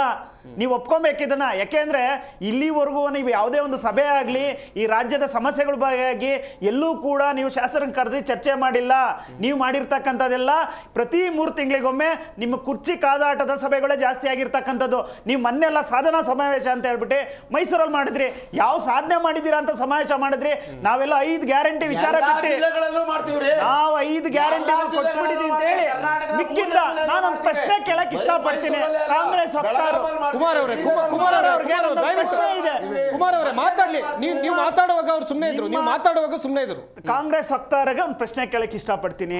ನಿಮ್ಮ ಕಳೆದ 2 ವರ್ಷದಿಂದ ನಾವು 25 ಕೆಲಸ ಒಳ್ಳೊಳ್ಳೆ ಯೋಜನೆಗಳನ್ನ ಗ್ಯಾರಂಟಿಗಳನ್ನ ಹೊರತುಪಡಿಸಿ ನಾನು ಇಂಥ ಕೆಲಸಗಳು ಮಾಡಿದ್ದೆ ಅಂತ ಬಿಡಿ ಈ ರಾಜ್ಯದ ಜನತೆ ಮುಂದೆ ಇವತ್ತು ಪಟ್ಟಿ ಕೊಡಿ. ಒಪ್ಕೊಂಡಂತ ಕೆಲಸ ಆಗ್ಲಿ, ಜನರು ಕೂಡ ಈ ಸರ್ಕಾರ ಬಂದು 136 ಸೀಟ್ ಕೊಟ್ಟಿದ್ದಕ್ಕೆ ನಮಗೆ ಸಾರ್ಥಕತೆ ದೊರಕ್ತಾ ಇದೆ ಅಂತ ಹೇಳ್ಬಿಟ್ಟು ಅನ್ಸೋ ಕೆಲಸ ಜನರಿಗಾದ್ರೂ ಅನಿಸ್ಲಿ. ಯಾಕೆಂದ್ರೆ ಇವತ್ತು ಈ ಸರ್ಕಾರ ಬಂದಾಗ್ಲಿಂದ ಒಂದು ಬೆಲೆ ಹೆಚ್ಚಳ ಅನ್ನೋದು ಬಿಟ್ರೆ ಎಲ್ಲ ಒಂದ್ ಕಡೆ 2,000 ರೂಪಾಯಿ ಕೊಡ್ತಾ ಇದೀವಿ ಅಂತ ಹೇಳ್ಬಿಟ್ಟು 6,000 ರೂಪಾಯಿನ ಒಡ್ಕೊಳೋ ಅಂತ ಸರ್ಕಾರ ಇದ್ರೆ ಅದು ಕಾಂಗ್ರೆಸ್ ಸರ್ಕಾರ, ಕರ್ನಾಟಕದ ಗೌರ್ಮೆಂಟ್ ಅಂತ ಹೇಳಕ್ ಇಷ್ಟಪಡ್ತೀನಿ ಸರ್. ಇವತ್ತು ಎಲ್ಲ ಒಂದ್ ಕಡೆ ಜನರಿಗೆ 2,000 ರೂಪಾಯಿ ಮಹಿಳೆಯರಿಗೆ ಕೊಡ್ತೀನಿ ಅಂತ ಹೇಳ್ಬಿಟ್ಟು ಆ ಮನೆ ಯಜಮಾನ ಎಲ್ಲ ಒಂದ್ ಕಡೆ ಸಂಜೆ ಆದ್ರೆ ಒಂದು ಮದ್ಯಪಾನ ಮಾಡೋ ಅಂತದಕ್ಕೂ 25% ಜಾಸ್ತಿ ಮಾಡಿಟ್ರು. ನಾನೆಲ್ಲ ಒಂದ್ ಕಡೆ ಬಾಡಿಗೆ ಮನೇನ ಮತ್ತೊಂದು ಸ್ಟಾಂಪ್ ಪೇಪರ್ 20 ರೂಪಾಯಿ ಸಿಗ್ತಾ ಇತ್ತು ಸರ್.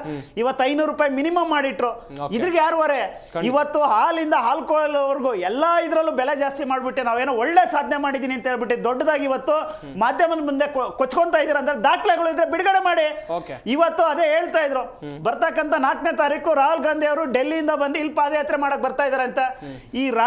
ಈ ದೇಶದ ಕಾನೂನು ಬಗ್ಗೆ ನಿಮ್ಗೆ ಗೌರವ ಇದ್ರೆ, ತಪ್ಪಾಗಿದ್ರೆ ಯಾವುದೇ ಒಂದು ಚುನಾವಣಾ ಆಯೋಗ ತಪ್ಪು ಎಸಗಿದೆ ಅಂತ ತಕ್ಷಣ ನೀವು 2 ವರ್ಷ ಯಾಕೆ ಕಾಯ್ತಾ ಇದ್ರಿ? ಹೋಗ್ಬೇಕಾಯ್ತು, ಕಂಪ್ಲೇಂಟ್ ಕೊಡ್ಬೇಕಾಯ್ತು, ಹೋಗ್ಬಿಟ್ಟು ನೆಕ್ಸ್ಟ್ ನೀವು ಕೋರ್ಟ್ಗೆ ಹೋಗಂತ ಅವಕಾಶ ಎಲ್ಲ ಇದೆ. ಕೇಳಿಸ್ಕೊಂಡ್ರೆ ಸ್ವಲ್ಪ ನಿಮ್ಮ ಬೊಗಳೆ ಮಾತುಗಳನ್ನೆಲ್ಲ ಕೇಳ್ಕೊಂಡು ಕೂತ್ಕೊಳ್ಳಕ್ ಆಗ್ತಾ ಇಲ್ಲ ಇಲ್ಲಿ. ಗೊತ್ತಿದೆ ನಿಮ್ಗೆ ಸರ್. ಇವತ್ತು ಬಿಹಾರಲ್ಲಿ ಒಂಥರ ಚುನಾವಣೆ, ರಾಹುಲ್ ಗಾಂಧಿ ಪ್ರಶ್ನೆ ಮಾಡಕ್ ಇಷ್ಟಪಡ್ತೀನಿ.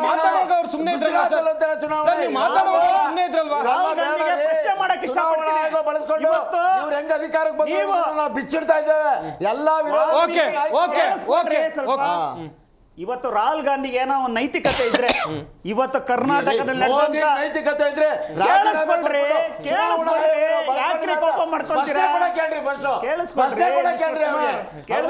ಮೋದಿ ಬೆಂಗಳೂರಲ್ಲಿ ಎಲೆಕ್ಷನ್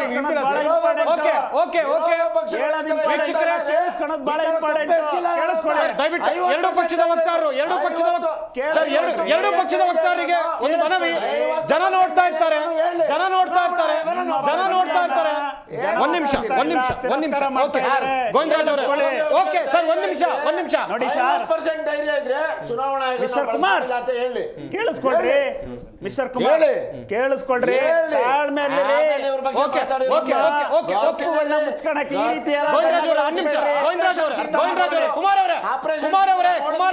ಕುಮಾರ್ ಅವರೇ ಹಾಗೇನೆ ನಮ್ಮ ಈ ಚರ್ಚಾ ಕಾರ್ಯಕ್ರಮದಲ್ಲಿ JDS ನ ವಕ್ತಾರರಾಗಿರುವಂತಹ ರಿಷಿಕ್ ವಿವಾನ್ ಗೌಡ್ರು ಕೂಡ ಜಾಯ್ನ್ ಆಗಿದ್ದಾರೆ. ಸರ್ ನಮಸ್ಕಾರ, ಕಾರ್ಯಕ್ರಮಕ್ಕೆ ಸ್ವಾಗತ. ರಿಷಿಕ್ ಗೌಡ್ರೆ, ಗಮನಿಸ್ತಾ ಇದ್ರಿ ಇವತ್ತು ನಡೆದಂತ ಸಭೆಗೆ ಆಹ್ವಾನ DCM DK ಶಿವಕುಮಾರ್ ಅವರಿಗಿಲ್ಲ. ನಿಮ್ಮ ಪಕ್ಷದಿಂದ ಅಭಿಪ್ರಾಯ ಏನ್ ಸರ್? ಸರ್, ಕಾಂಗ್ರೆಸ್ ಶಾಸಕರು ಒಂದು ಮನವೊಲಿಕೆ ಮಾಡ್ಕೋಬೇಕು. ಯಾವ ರೀತಿ ಅಂತ ಹೇಳಿದ್ರೆ, ನಾವು ಯಾಕಾದರೂ ಕಾಂಗ್ರೆಸ್ ಪಕ್ಷಕ್ಕೆ ಸೇರ್ಕೊಂಡಿದ್ದೀವಿ, 138 ಜನ ಯಾಕಾದರೂ ಗೆದ್ದಿದ್ದೀವಿ ಅಂತ ಅವರು ಸಮಾಲೋಚನೆ ಮಾಡೋವಂಥ ಟೈಮ್ ಬಂದ್ಬಿಟ್ಟಿದೆ. ಯಾಕೆ ಈ ಮಾತನ್ನ ಹೇಳ್ತಾ ಇದ್ದೀನಿ ಅಂತ ಹೇಳಿದ್ರೆ, ಅವ್ರ ಸ್ಟೇಟ್ಮೆಂಟ್ ಯಾವ ರೀತಿ ಇರುತ್ತೆ ಅಂತಂದರೆ, ನಮಗೆ ಅಭಿವೃದ್ಧಿ ಮಾಡೋಣ ಅಂತ ಹೇಳಿದ್ರೆ ಅಭಿವೃದ್ಧಿಗೆ ದುಡ್ಡಿಲ್ಲ.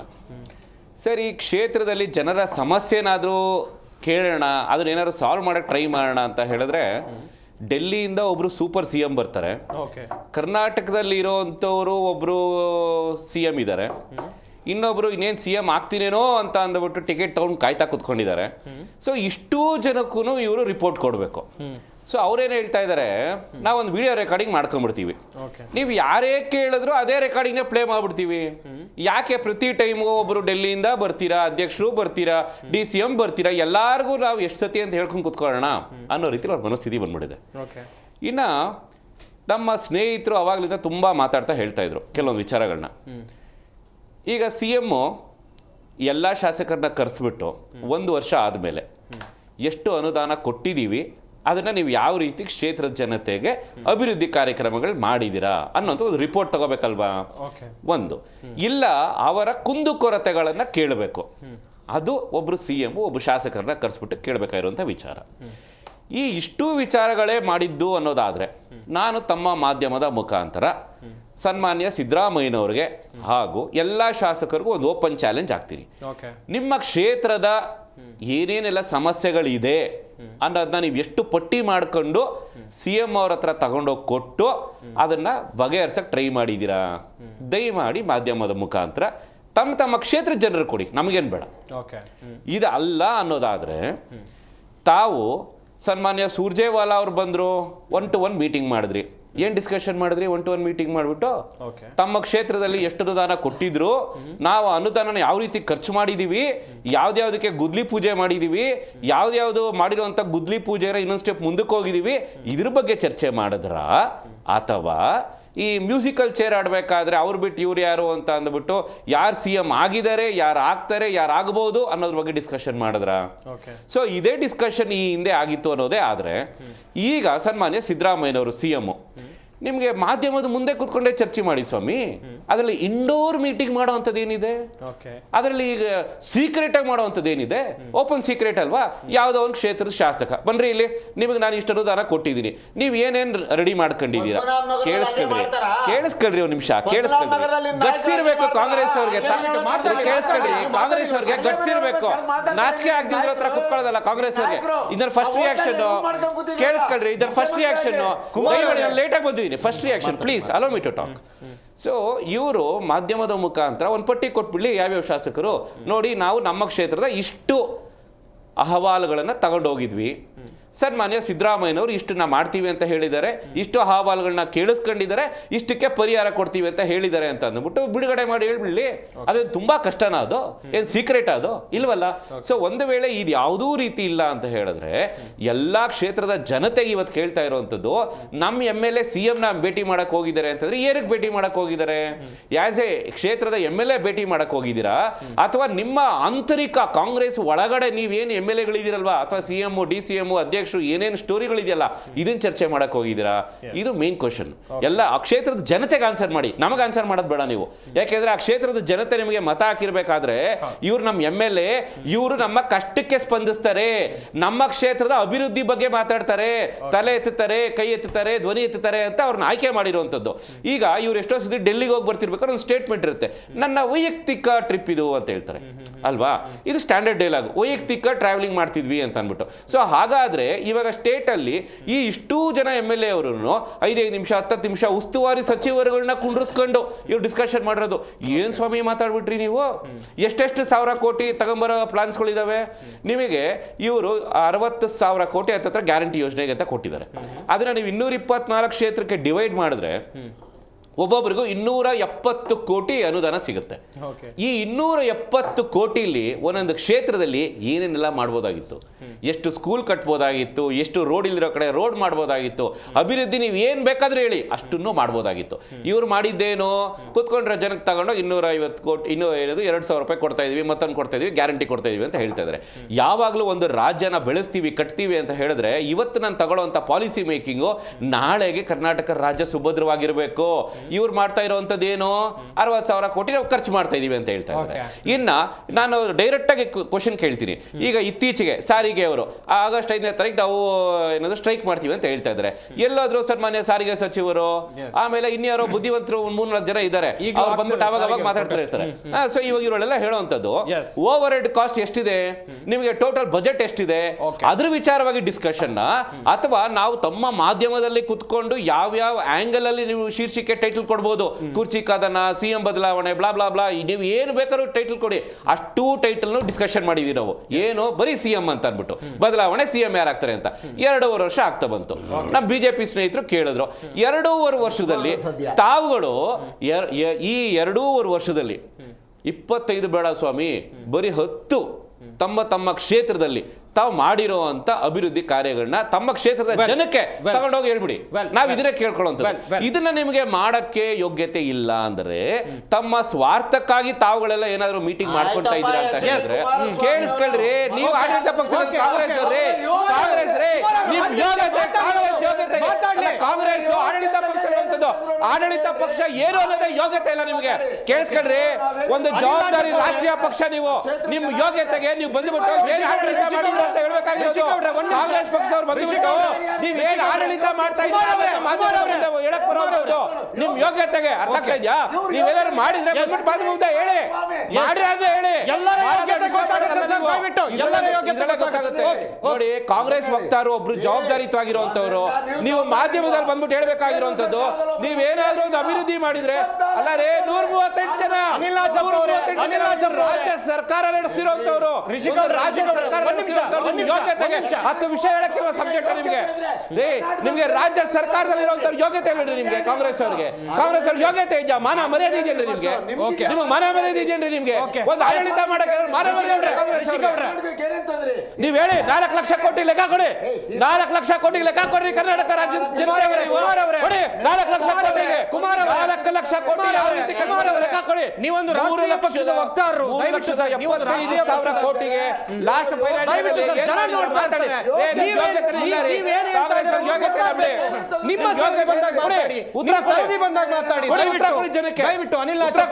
ಅನಿಲ್ ನಾಚಪ್ಪ ಅವರೇ ಜನಕ್ಕೆ ಉತ್ತರ ಕೊಡಿ.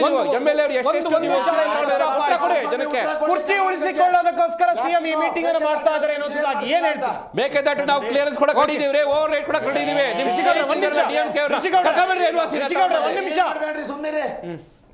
ಅನಿಲ್ ನಾಚಪ್ಪ ಅವರೇ, ಕುರ್ಚಿ ಉಳಿಸ್ಕೊಳಕ್ಕೆ ಇವರು ಮೀಟಿಂಗ್ ಮಾಡ್ತಿದ್ದಾರೆ ಅಂತ ಹೇಳ್ತಾ ಇದ್ರಲ್ವಾ, ಏನು ನಡೀತಾ ಇದೆ ಸರ್? ನೀವು ಚಿಕ್ಕ ಉದಾಹರಣೆ ಕೊಡ್ತೀನಿ. ತರೀಕೆರೆ ತಾಲೂಕಿನ ಪಟ್ಟಣ ಪಂಚಾಯಿತಿ ಒಂದಿದೆ, ಅಜ್ಜಂಪುರ ಅಂತೇಳಿ ಹೊಸದಾಗಿ ಎಲೆಕ್ಷನ್ ಆಗ್ತಿದೆ 17ನೇ ತಾರೀಕು. 17ನೇ ತಾರೀಕು ನಾನು ಮೊನ್ನೆ ಭಾನುವಾರ ಅಲ್ಲಿ ಹೋಗಿದ್ದೆ ಯಾವುದೋ ವಿಷಯಕ್ಕೆ. ಅಲ್ಲಿ ಒಂದು ರಸ್ತೆ ಸಹ ಸರಿಯಾಗಿಲ್ಲ, ಒಂದು ಡಾಂಬರೀಕರಣ ಆಗಿಲ್ಲ ರಸ್ತೆಗಳಿಗೆ. ನೋಡಿ, ಮಾದರಿ ಶಾಲೆ ಅಂತ ಹೇಳ್ತಾರೆ ಒಂದು, ಆ ಮಾದರಿ ಶಾಲೆ ಬಿದ್ದೋಗೋ ಪರಿಸ್ಥಿತಿಯಲ್ಲಿದೆ. ಅದೂ ಬೇಕಾಗಿಲ್ಲ ಸರ್.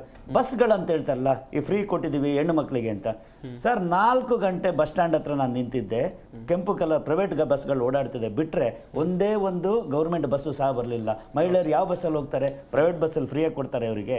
ನಾನು ಯಾಕೆ ಹೇಳ್ತಾ ಇದ್ದೀನಿ ಅಂದರೆ, ಕಾಂಗ್ರೆಸ್ನ MLA ತರೀಕೆರೆ MLA ಬಂದು ಶ್ರೀನಿವಾಸ್ ಅಂತೇಳಿ ಕಾಂಗ್ರೆಸ್ MLA ಇರುವಂಥ ಜಾಗದಲ್ಲೂ ಸಹ ಪಟ್ಟಣ ಪಂಚಾಯತಿ ಎಲೆಕ್ಷನ್ ಆಗ್ತಿದೆ 17ನೇ ತಾರೀಕು.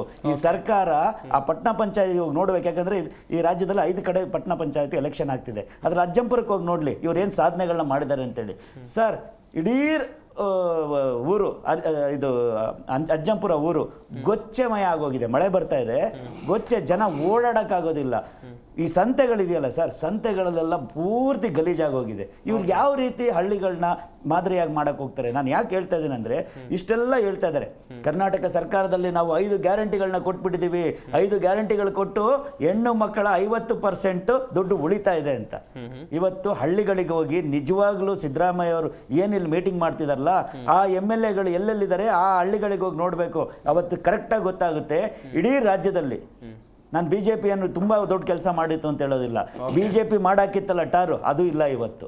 ಪುನಃ ಡಾಂಬರಿ ಏನ್ ಹೇಳ್ತಾರೆ ಅದಕ್ಕೆ ಬೋರ್ಡರ್ಸ್ ರೋಡ್ ಆಗಿದ್ದಾವೆ ಇವತ್ತು. ಯಾಕಂದ್ರೆ ಯಾವ ಅನುದಾನಗಳು ಹೋಗ್ತಾ ಇಲ್ಲ ಸರ್. ಒಬ್ಬ MLAಗೆ 50 ಕೋಟಿ ಅನುದಾನ ಕೊಡ್ತೀನಿ ಅಂತಾರೆ. ಒಂದು ತಾಲೂಕಿಗೆ 50 ಕೋಟಿ ಅನುದಾನ ಕೊಟ್ರೆ ಯಾವ ರಸ್ತೆ ಸರಿ ಮಾಡ್ತಾನೆ, ಯಾವ ಕಾಲೇಜ್ ಸ್ಕೂಲ್ಗಳನ್ನ ಸರಿ ಮಾಡ್ತಾನೆ, ಯಾವ ನಿಮ್ಮ ಮೆಡಿಕಲ್ ಏನು ಹಾಸ್ಪಿಟ್ಲ್ಗಳನ್ನ ಸರಿ ಮಾಡ್ತಾನೆ, ಯಾವ ನೀವು ಇಂದಿರಾ ಕ್ಯಾಂಟೀನ್ ಅಲ್ಲಿ ಊಟ ಕೊಡ್ತಾನೆ. ನಾನು ನಿಮ್ಗೆ ಏನು ಕೇಳ್ತೇನೆ ಅಂದ್ರೆ ಸರ್, ಯಾವುದೇ ಹಳ್ಳಿಗಳಲ್ಲೂ ಸಹ ಪ್ರೈವೇಟ್ ಬಸ್ಗಳು ಓಡಾಡ್ತಾ ಇದಾವೆ ಇವತ್ತು. ಯಾಕೆ ಓಡಾಡ್ತಾ ಇದಾವೆ ಅಂದ್ರೆ, ಪ್ರೈವೇಟ್ ಬಸ್ಗಳು ಯಾಕೆ ಓಡಾಡ್ತಿದಾವೆ ಅಂದ್ರೆ ಗೌರ್ಮೆಂಟ್ ಬಸ್ಗಳು, ಕೆಂಪು ಬಸ್ಗಳು ಇದ್ವಲ್ಲ ಸರ್, ಅವೆಲ್ಲ ಮುರುಕಲಾಗಿ ಹೋಗಿದೆ ಸರ್. ಹೆಣ್ಣು ಮಕ್ಳು ಯಾವ ಬಸ್ಸಲ್ಲಿ ಹೋಗ್ತಾರೆ? ಫ್ರೀ ಅಂತೀರಾ? ಬಸ್ ಇದ್ರೆ ತಾನೇ ಫ್ರೀ. ಬಸ್ಸೇ ಸಿಗ್ಲಿಲ್ಲ ಕೆಲ್ಸಕ್ಕೆ ಹೋಗೋಕೆ. ಬೆಳಿಗ್ಗೆ ನೀವು ಪೀಕ್ ಅವರ್ ಅಂತ ಇರುತ್ತೆ ಸರ್. ಬೆಳಿಗ್ಗೆ 8 ಗಂಟೆಗೆ ಬಸ್ಸಲ್ಲಿ ಹತ್ತಬೇಕು, 9 ಗಂಟೆಗೆ ಕೆಲ್ಸಕ್ಕೆ ಹೋಗ್ಬೇಕು. ಆ ಸಮಯದಲ್ಲಿ ನೀವು ಬಸ್ಸೇ ಬಿಡೋದಿಲ್ಲ. ನೀವು ಯಾವ್ದೋ ಮಧ್ಯಾಹ್ನ 11 ಗಂಟೆಗೆ ಬಸ್ ಬಿಡ್ತೀರಾ, ಪ್ರತಿ ಬಸ್ಸಲ್ಲಿ 4 ಜನ ಕೂತ್ಕೊಂಡು ಹೋಗ್ತಾ ಇರ್ತಾರೆ. ಯಾರಿಗೆ ಲಾಭ ಆಗ್ತಾ ಇದೆ? ನಾವು ಮಾಡಬೇಕಾಗಿದ್ದೇನು ಅಂದ್ರೆ ಬಸ್ ಫ್ರೀ ಕೊಡೋದ್ರ ಜೊತೆಗೆ ಸಹ ನೀವು ಬಸ್ಸಿನ ಕನೆಕ್ಟಿವಿಟಿ ಜಾಸ್ತಿ ಮಾಡಬೇಕಿತ್ತು. ಇವಾಗ ಎಲ್ಲ ಹಳ್ಳಿಗಳಿಗೆ ಹೋಗಿ ಆದಷ್ಟು ಚಿಕ್ಕ ಟೆಂಪೋಗಳು ಮತ್ತು ಈ ಪ್ರೈವೇಟ್ ಬಸ್ಗಳು ಓಡಾಡ್ತಿದೆ. ಯಾಕೆ ಓಡಾಡ್ತಿದೆ? ಗೌರ್ಮೆಂಟ್ ಫ್ರೀ ಕೊಟ್ಟಿದೆಯಲ್ಲ, ಜನ ಯಾಕೆ ಗೌರ್ಮೆಂಟ್ ಬಸ್ಸಲ್ಲಿ ಹೋಗ್ತಾ ಇಲ್ಲ ಅಂದ್ರೆ ನೋಡಿದ್ರೆ ಬಸ್ಗಳೇ ಹೋಗೋದಿಲ್ಲ. 2-3 ಬಸ್ಸಿಗೆ ಹೋಗ್ತಿದ್ದ ಹಳ್ಳಿಗಳು ಇವತ್ತು 1-0 ಬಸ್ಸಿಗೆ ಬಂದಿದೆ. ಬೆಳಗ್ಗೆ ಬಸ್ ಬಂದ್ರೆ ಸಾಯಂಕಾಲ ಬಸ್ ಬರೋದಿಲ್ಲ. ನಾನು ಯಾಕೆ ಹೇಳ್ತಿದ್ದೀನಿ ಅಂದ್ರೆ, ರಾಜ್ಯ ಸರ್ಕಾರ ಹೇಳುತ್ತೆ 5,000 ಏನು 500 ಕೋಟಿ ಟಿಕೆಟ್ಗಳು ಹರಿದಿದ್ದೀವಿ ಅಂತ. ಯಾರಿಗೆ ಹರಿದ್ರು? ಇವ್ರ ಮನೇಲಿ ಕೂತ್ಕೊಂಡು ಹರಿದ್ರಾ? ಮೊನ್ನೆ ತಾನೇ ಇವ್ರೇನೋ ಸಂಭ್ರಮ ಮಾಡಿದ್ರು. ಯಾರಿಗೆ ಹರಿದ್ರು? ಇವತ್ತು ನಾನು ಹೇಳ್ತಾ ಇದ್ದೀನಿ, ಅಜ್ಜಂಪುರಕ್ಕೆ ಹೋಗಿ ನೋಡ್ಬೇಕು ಈ CM, ಅವತ್ತು ಗೊತ್ತಾಗುತ್ತೆ ಎಲ್ಲ ಹಳ್ಳಿಗಳು ಅಜ್ಜಂಪುರ ಆಗಿದೆ ಇವತ್ತು. ವೆಲ್ ಕಾಂಗ್ರೆಸ್ ಶಾಸಕರ ಜೊತೆಯಲ್ಲಿ ಮುಖ್ಯಮಂತ್ರಿ ಸಿದ್ದರಾಮಯ್ಯನವರು ಚರ್ಚೆಯನ್ನ ಮಾಡಿ ಅವರ ಅಹವಾಲುಗಳು ಅಥವಾ ಕುಂದುಕೊರತೆಗಳನ್ನ ಸ್ವೀಕರಿಸುವಂತ ಕೆಲಸವನ್ನ ಮಾಡ್ತಾ ಇದ್ದಾರೆ. ಅದು ಕೂಡ ಜಿಲ್ಲಾವಾರು ಏನಂತದಾಗ ಚರ್ಚೆ ಆಗ್ತಾ ಇತ್ತು. ಕಾಂಗ್ರೆಸ್ ವಕ್ತಾರರನ್ನ ಮಾತನಾಡಿಸ್ತಾ ಹೋಗೋಣ. ಕುಮಾರ್ ಅವರೇ, ಮೊದಲನೇದಾಗಿ ನಿಮ್ಮ ಹೈಕಮಾಂಡ್ ನಾಯಕರಾಗಿರುವಂಥ ರಣದೀಪ್ ಸಿಂಗ್ ಸುರ್ಜೇವಾಲಾ ಅವರು ಬಂದು ಸಭೆಯನ್ನ ಮಾಡ್ತಾರೆ ಶಾಸಕರ ಜೊತೆಯಲ್ಲಿ 1-to-1 ಆಗಿ. ಅದಾದ ಬಳಿಕ ಈಗ ಮುಖ್ಯಮಂತ್ರಿಗಳು ಮುಂದ್ಯಾರು ಮಾಡ್ತಾರೆ ಸರ್ ಸಭೆಯನ್ನ? ಮುಂದೆ ನಮ್ಮ ಪಕ್ಷದ ಅಧ್ಯಕ್ಷರು, ನಮ್ಮ ಪಕ್ಷ ಸಂಘಟನೆ ಕುರಿತು ವೆರಿ ಗುಡ್. ನಾವು ಅದೇ ಅನ್ಕೊಂತಾ ಇದ್ವಿ, ನೆಕ್ಸ್ಟ್ ಅಧ್ಯಕ್ಷರೇ ಮಾಡೋದು. ಅಲ್ಲಲ್ಲ, ಸಭೆ ನೀವು ಮಾಡ್ಕೊಳ್ಳಿ ಸರ್. ವಿಜೇಂದ್ರ ಕರೆದ ಸಭೆಗೆ ಅವ್ರು ಒಬ್ರು ಹೋಗಲ್ವಲ್ಲ. ಆಡಳಿತ ಪಕ್ಷದಲ್ಲಿ ಇರೋಂಥವ್ರಿಗೆ ನೀವು ಏನು ಕುತ್ಕೊಂಡಿದ್ರ ಅಂತ ಗೊತ್ತಿಲ್ಲ. ಆಡಳಿತ ಪಕ್ಷ ಏನು ಅಂತ ಗೊತ್ತಿಲ್ಲ ಅನ್ಸುತ್ತೆ ಅಲ್ರಿ. ಆಡಳಿತ ಪಕ್ಷದಲ್ಲಿ ಕುತ್ಕೊಂಡಿರೋಂಥದ್ದು ಏನಾದ್ರು ಪಾಲಿಸಿ ಮೇಕಿಂಗ್ ಮಾಡಿ ಅಂತ ಹೇಳ್ತಾ ಇರೋದು. ಬರೀ ಸಭೆಗಳು, ಉತ್ಸವಗಳು, ಜಾತ್ರೆಗಳು, ರಾಮೋತ್ಸವ, ಉತ್ಸವ, ಜಾತ್ರೆ, ಬರೀ ಇದೇನಾ ಸಾಧನೆ? ಏನ್ ಸಾಧನೆ ಮಾಡಿದೀರಾ? 1 ವರ್ಷಕ್ಕೆ ಏನ್ ಸಾಧನೆ ಮಾಡಿದ್ರಿ? 2 ವರ್ಷಕ್ಕೆ ಏನ್ ಸಾಧನೆ ಮಾಡಿದ್ರಿ? ಏನ್ ಉತ್ಸವ ಮಾಡಿದ್ರಿ? ಎಲ್ಲಿ ಜಾತ್ರೆ ಮಾಡಿದ್ರಿ? ಬರೀ ಇದೆ ಉತ್ಸವಗಳು, ಜಾತ್ರೆಗಳು.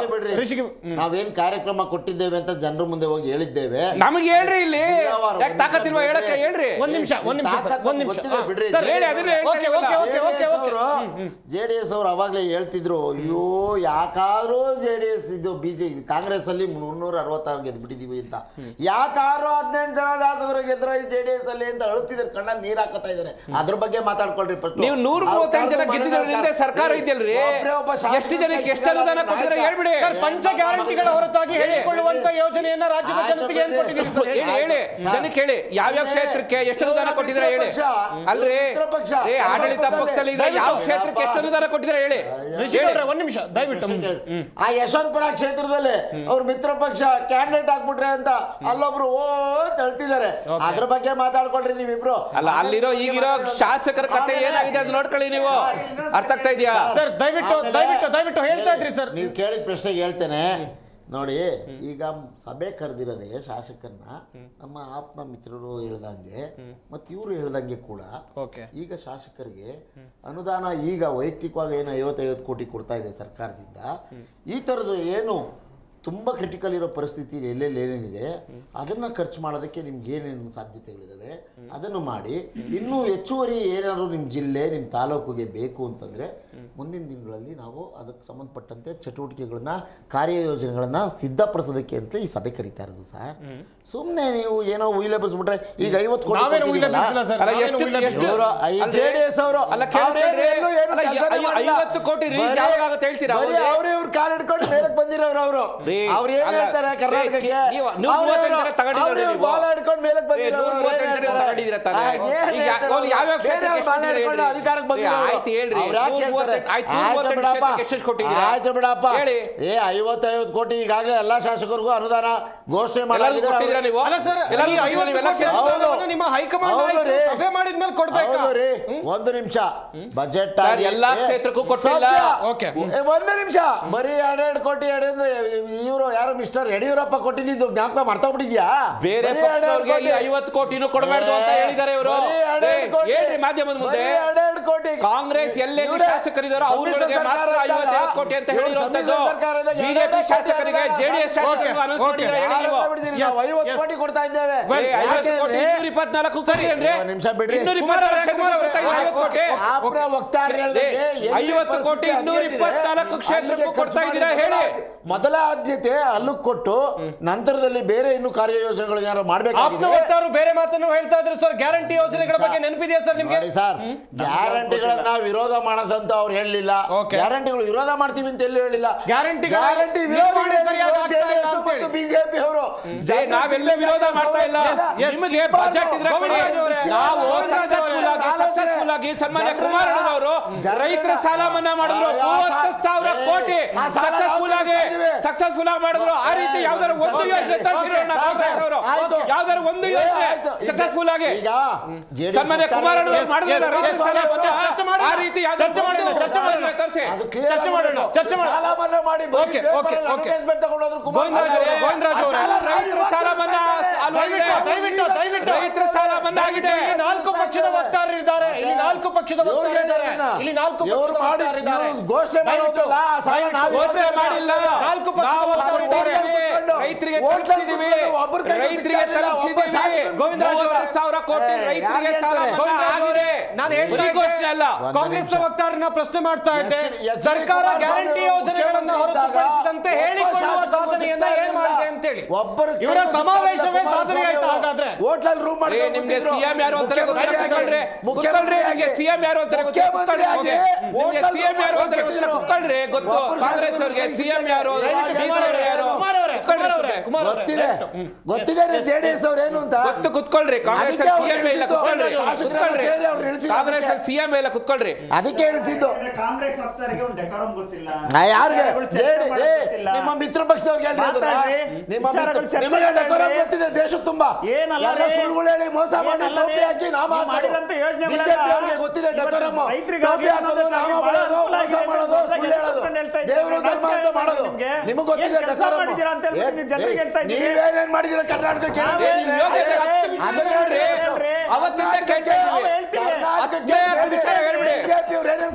ಕರ್ನಾಟಕ ರಾಜ್ಯಕ್ಕೆ ಕಾಂಗ್ರೆಸ್ ಸರ್ಕಾರ 10 ಯೋಜನೆಗಳನ್ನ ಏನ್ ಮಾಡಿದ್ರೆ ಹೇಳಿ. ಗ್ಯಾರಂಟಿ ಒಂದು ಹೆಸರು ಆಯ್ತು. ಹೇಳ್ರಿ. ಒಂದ್ ನಿಮಿಷ ಕೇಳಿ. ನಾವು ಹೇಳ್ತೇವೆ. ನಾನು ಹೇಳ್ತೀನಿ. ಹೇಳಿ. 10 ಹೆಸರುಗಳು ಹೇಳ್ಬಿಡ್ರಿ ಇಂತ ಯೋಜನೆ ಮಾಡಿದ್ರಿ. ಹೇಳ್ರಿ. ನಾವು ಹೇಳ್ರಿ. 5 ಪಂಚ ಗ್ಯಾರಂಟಿ ಸಾಕು. ನೀವು 100 ಗ್ಯಾರಂಟಿ ಬಿಟ್ಟು ಬೇರೆ ಏನಾದ್ರು ಹೇಳ್ರಿ. ಕಾಂಗ್ರೆಸ್ ಅವ್ರಿಗೆ ಬರೀ ಗ್ಯಾರಂಟಿ ಮಾಡಿದ್ರೆ ಅಭಿವೃದ್ಧಿ ಅನ್ಕೊಂಡಿದ್ರೇನ್ರಿ? ಗ್ಯಾರಂಟಿ ಮಾಡಿದ್ರೆ ಅಭಿವೃದ್ಧಿ ಒಂದು ಆಡಳಿತ ಮಾಡಕ್ ಬರ್ತದ ಕಾಂಗ್ರೆಸ್ ಅವ್ರಿಗೆ?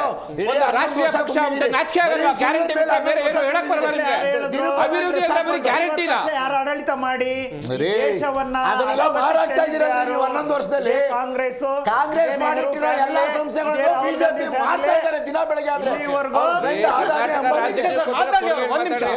ಟೈಮ್ ಇಲ್ಲ. ಸ್ವಲ್ಪ ಚರ್ಚೆನ ಕೇಳಿಸ್ಕೊಳೋದು ಹೇಳೋದು. ದೇಶ ಮಾರಾಕಿಟ್ಟಿದ್ದಾರೆ.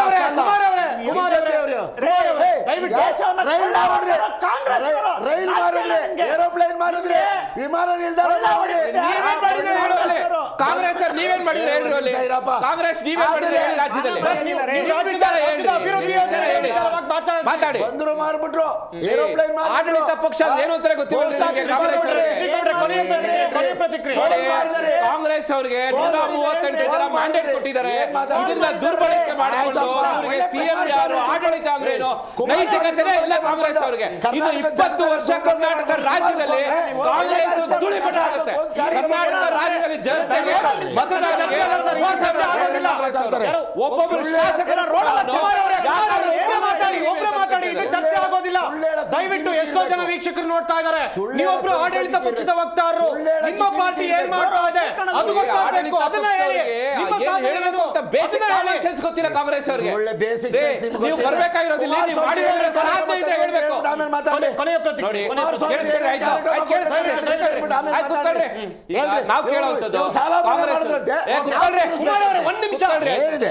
ಹೇಳ್ರಿ, ಸಾಲ ಮನ್ನಾ ಮಾಡಿದ್ದೆ ಹೇಳ್ತಾರೆ, ಅದೇ ತನಕ ನೀವೇನ್ ಮಾಡಿದ್ರಿ ಅಂತ ಹೇಳ್ರಿ ಒಬ್ರು. ಕರ್ನಾಟಕ ರಾಜ್ಯದ ಕಾಂಗ್ರೆಸ್ ಅವರು 2 ವರ್ಷ ಆಗೋಗಿದೆ. 2 ವರ್ಷ ಆಗೋಗಿದೆ. ಇನ್ನ ಇರುವಂತ ಈ 2 ವರ್ಷದಲ್ಲಿ ದಯಮಾಡಿ ಕರ್ನಾಟಕ ರಾಜ್ಯದ ಜನತೆಗೆ ಏನಾದ್ರೂ ಒಂದು ಅಭಿವೃದ್ಧಿ ಮಾಡಿ, ದಯಮಾಡಿ. ಗ್ಯಾರಂಟಿ ಒಂದೇ ಅಭಿವೃದ್ಧಿ ಅಲ್ಲ, ಗ್ಯಾರಂಟಿ ಒಂದೇ ಅಭಿವೃದ್ಧಿ ಅಲ್ಲ, ದಯಮಾಡಿ ಪ್ರತಿಯೊಂದು ಕ್ಷೇತ್ರಕ್ಕೂ ಅವರದೇ ಆದ ಒಂದು ಅಭಿವೃದ್ಧಿ ಮಾಡಬೇಕು. ದಯಮಾಡಿ ಅದ್ರ ಬಗ್ಗೆ ಒತ್ತು ಕೊಡಿ. ನೀವ್ ಯಾರಾದ್ರೂ ಸಿಎಂ ಆಗಿ, ಯಾರಾದ್ರೂ ಡಿಸಿಎಂ ಆಗಿ, ಸುರ್ಜೇವಾಲಾ ಅವರಾದ್ರೂ ಬರಲಿ, ರಾಹುಲ್ ಗಾಂಧಿ ಅವರಾದ್ರೂ ಕ್ಷೇತ್ರದ ಜನತೆಯ ಅಭಿವೃದ್ಧಿಗೋಸ್ಕರ ಒತ್ತು ಕೊಡಿ. ಕಾಂಗ್ರೆಸ್ ಎಲೆಕ್ಷನ್ ಹಂಚದ್ರಲ್ಲ, ಅವೈಚಾರಿಕವಾಗಿ ಇವ್ರು ಘೋಷಣೆ ಮಾಡೋದ್ರಲ್ಲ,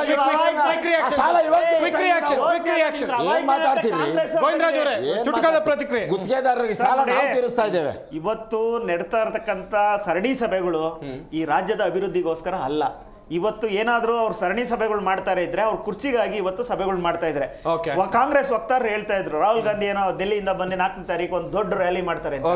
ರ್ಯಾಲಿ ಮಾಡದೇ ಒಂದು ನೈತಿಕತೆ ಇದ್ರೆ ಇವತ್ತು ವಾಲ್ಮೀಕಿ ಅಭಿವೃದ್ಧಿ ನಿಗಮದಿಂದ ವಾಲ್ಮೀಕಿ ಸಮುದಾಯಕ್ಕೆ ಅನ್ಯಾಯ ಆಗಿರ್ತಕ್ಕಂಥದ್ದು, ಚುನಾವಣೆಗೆ ತಗೊಂಡೋಗ್ಬಿಟ್ಟು ದುಡ್ಡನ್ನು ಬಳಸ್ಕೊಂಡ್ರಲ್ಲ, ಆಂಧ್ರಕ್ಕೆ ತಗೊಂಡೋಗ್ಬಿಟ್ಟು ಎಲ್ಲ ಒಂದ್ ಕಡೆ ಬೆಂಚ್ ಕಾರ್ ತಗೊಂಡ್ರಲ್ಲ, ಒಂದು ಮದ್ಯವನ್ನ ಎಲ್ಲ ಮಧ್ಯದಂಡಿಲ್ಲ ಕ್ಯಾಶ್ ಆಗಿ ಕನ್ವರ್ಟ್ ಮಾಡಿದ್ರಲ್ಲ, ಅದ್ರ ಬಗ್ಗೆ ರ್ಯಾಲಿ ಮಾಡ್ಬಿಟ್ಟು ಇಷ್ಟು ಅನ್ಯಾಯ ಮಾಡಿದ್ದಾರೆ. ರಾಜ್ಯ ಚುನಾವಣೆ ಆಯೋಗದಲ್ಲಿ ಅಕ್ರಮ ಆಗಿದೆ ಅಂತ ಹೇಳಿದ್ರೆ ಸಿಎಂ ಅವರು ರಾಜೀನಾಮೆ ಕೊಟ್ಬಿಡಿ. ಕರ್ನಾಟಕ ಸರ್ಕಾರ ರಾಜೀನಾಮೆ ಕೊಡಿ ಫಸ್ಟ್. ಪ್ರೊಟೆಸ್ಟ್ ಮಾಡಿ. ಕರ್ನಾಟಕ ರಾಜ್ಯ ಚುನಾವಣಾ ಆಯೋಗದ ಬಗ್ಗೆ ನೀವು ಕಮೆಂಟ್ ಮಾಡಬೇಕು ಅಂತ ಹೇಳಿದ್ರೆ ಫಸ್ಟ್ ನೀವು ಏನ್ ನೈತಿಕತೆ ಇದೆ ಮಾತಾಡ್ತಾ ಇದ್ದೀರಾ? ನೀವು ಗೆದ್ದಿರೋ ಕಡೆ ಈವೆಂಟ್ ಕರೆಕ್ಟ್ ಆಗಿದೆ, ನೀವು ಸೋತ್ರ ಈವೆಂಟ್ ಸರಿ ಇಲ್ಲ. ಧನ್ಯವಾದಗಳು. ಚರ್ಚೆಯಲ್ಲಿ ಭಾಗಿಯಾಗಿ ಸಾಕಷ್ಟು ಮಾಹಿತಿಯನ್ನ ಕೊಟ್ಟಿದ್ದಕ್ಕಾಗಿ. ಒಂದಂತೂ ವೆರಿ ಕ್ಲಿಯರ್, ರಾಜ್ಯದಲ್ಲಿ ಸಾಲು ಸಾಲು ಸಭೆಗಳಾಗ್ತಾ ಇವೆ. ಈ ಸಾಲು ಸಾಲು ಮೀಟಿಂಗ್ಗಳ ಹಿಂದೆ ಇರುವಂಥ ಮರ್ಮವೇನು? ಪವರ್ ಶೇರಿಂಗ್ ಅಥವಾ ಸೆಪ್ಟೆಂಬರ್ ಕ್ರಾಂತಿ, ಅಕ್ಟೋಬರ್ ಕ್ರಾಂತಿ, ನೀವು ಯಾವುದೇ ಕ್ರಾಂತಿಗಳನ್ನು ಮಾಡಿಕೊಳ್ಳಿ, ಆದರೆ ರಾಜ್ಯದಲ್ಲಿ ಒಂದಷ್ಟು ಜನ ಇದ್ದಾರೆ, ಅವರ ಕಷ್ಟಗಳನ್ನು ಆಲಿಸಿ. ಅದೆಷ್ಟೋ ಕಡೆಯಲ್ಲಿ ಮಳೆ ಹಾನಿಯಾಗಿದೆ, ಜನರು ಸಮಸ್ಯೆಯನ್ನು ಎದುರಿಸ್ತಾ ಇದ್ದಾರೆ, ರಸಗೊಬ್ಬರ ಸಿಗದೆ ಗೊಬ್ಬರದ ಕೇಂದ್ರಗಳ ಮುಂದೆ ಪ್ರತಿಭಟನೆ ಮಾಡುವಂಥ ನಿರ್ಧಾರಕ್ಕೂ ಬಂದಿದ್ದಾರೆ, ಪ್ರತಿಭಟಿಸ್ತಿದ್ದಾರೆ. ಅಂಥವರ ಸಮಸ್ಯೆಗೆ ಧ್ವನಿಯಾಗಿ ಆ ಬಳಿಕ ನಿಮ್ಮ ಪವರ್ ಶೇರಿಂಗು, ಅಕ್ಟೋಬರ್ ಕ್ರಾಂತಿ, ಸೆಪ್ಟೆಂಬರ್ ಕ್ರಾಂತಿ, ಸಾಲು ಸಾಲು ಮೀಟಿಂಗ್ ಎಷ್ಟು ಬೇಕಾದರೂ ಮಾಡ್ಕೊಳ್ಳಿ, ಬಟ್ ಜನರ ಸಮಸ್ಯೆ ಬಗ್ಗೆ ಧ್ವನಿಯಾಗಿ ಅಂತ ಹೇಳ್ತಾ ಈ ಚರ್ಚಾ ಕಾರ್ಯಕ್ರಮವನ್ನು ಮುಗಿಸ್ತಾ ಇದ್ದೀವಿ. ನೋಡ್ತಾ ಇರಿ ಜೀ ಕನ್ನಡ ನ್ಯೂಸ್, ಸತ್ಯವೇ ಸುದ್ದಿಯ ಜೀವಾಳ.